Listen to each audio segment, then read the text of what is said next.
I have a quickish book review for you guys today. Sorry if this is a little bit wobbly. There's probably going to be spoilers, so you've been warned and that sort of thing. This is The Husband's Secret by Lianne Moriarty.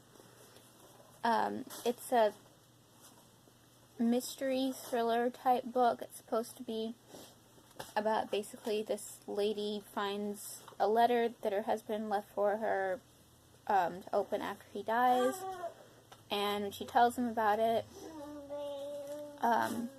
his reaction makes her wonder what's really in it, and she's not going to open it anyway. But when she wakes up the day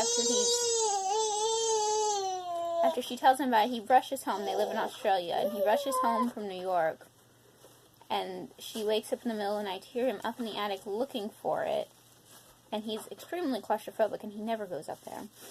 So she goes to open it to see what the big deal is. And it is a big deal.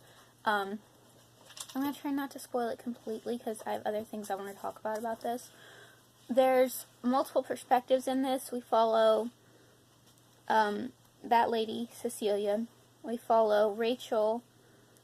And we follow Tess. I still don't really know, why we follow Tess. It seems like her story could have been a completely different book that was like a companion novella or something. Alex?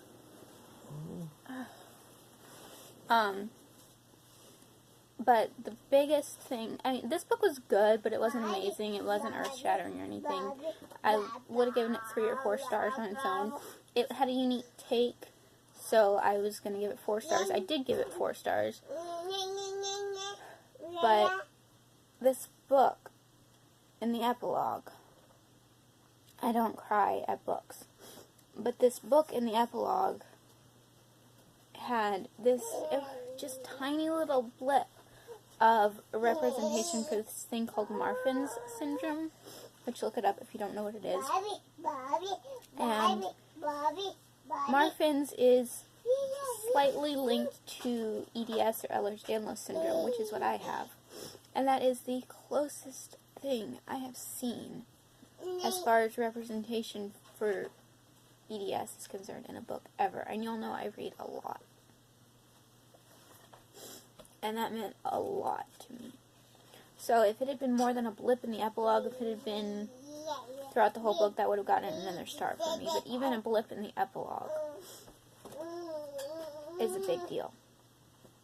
Sorry, I don't do this. I don't cry much, especially not at books. But that was a really big deal. It meant a lot.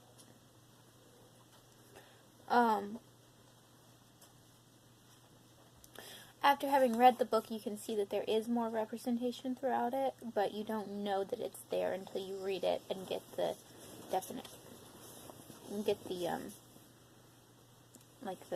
the info, I guess, or whatever. But anyway, this was good. I would recommend it if it sounds remotely interesting. Like I said, I gave it 4 stars.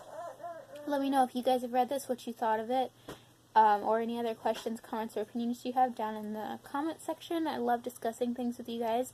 Don't forget to subscribe if you haven't already, and I will see you next time. Bye!